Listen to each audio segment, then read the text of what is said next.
எக்ஸாமுக்கான general aptitude டெஸ்ட்டுக்குரிய exercise 1 அப்படிங்கிறது பார்க்கலாம். Aeroplane is controlled by cockpit. Aeroplane வந்து கண்ட்ரோல் பண்ணுறது காக்பிட் விமான ஓட்டி அறையினால. அதே மாதிரி train is controlled by engine. Train வந்து எதில் கண்ட்ரோல் பண்ணப்படுதுன்னா இன்ஜினால் கண்ட்ரோல் பண்ணப்படுது. கம்பேரிசன் மாதிரி ஒரு இதை கொடுத்து இன்னொன்று கேட்பாங்க. அம்னீசியா அப்படிங்கிறது loss of memory. Memory loss தான் அம்னீசியா அப்படின்னு சொல்லுவோம். அதனால் அதுக்கு மெமரிங்கிறது தான் சூஸு.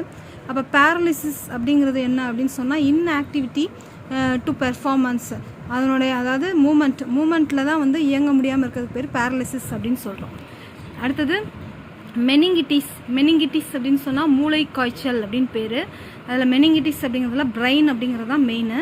அதில் இப்போ அதே மாதிரி இருக்கக்கூடியதை பார்க்குறோம்.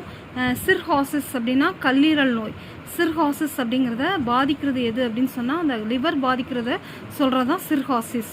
ஸோ ஒரு இதை கொடுத்து இன்னொன்று கேட்பாங்க. அப்போ அதே மாதிரி மீனிங்ஃபுல்லாக இருக்கிறத கண்டுபிடிக்கணும். அடுத்தது ஃபோர்சைட் அப்படின்னு சொன்னால் ஆன்டிசிபேஷன் அப்படிங்கிறது. ஃபோர்சைட்னா தொலைநோக்கு பார்வை, ஆன்டிசிபேஷன்னா எதிர்பார்ப்பு. அதே மாதிரி இருக்கக்கூடியது வந்து இன்சோம்னியா அப்படின்னா தூக்கமின்மை, ஸ்லீப்லெஸ்னஸ் அப்படிங்கிறது. அடுத்தது கேட்டில் அப்படின்றதுக்கு ட்ரோவ். கேட்டில் அப்படின்னா கால்நடை, ட்ரோவ் அப்படின்னு சொன்னால் ஓட்டினார். அதுக்கு இதே மாதிரி இருக்கக்கூடியது இன்னொரு வேர்டை கண்டுபிடிக்கணும். சிக்கன் அப்படின்னு சொன்னால் ப்ரூடு. சிக்கன் அப்படின்னா கோழி, அது அடைக்காக்கும். ப்ரூடுன்னா அடைக்காக்கும்.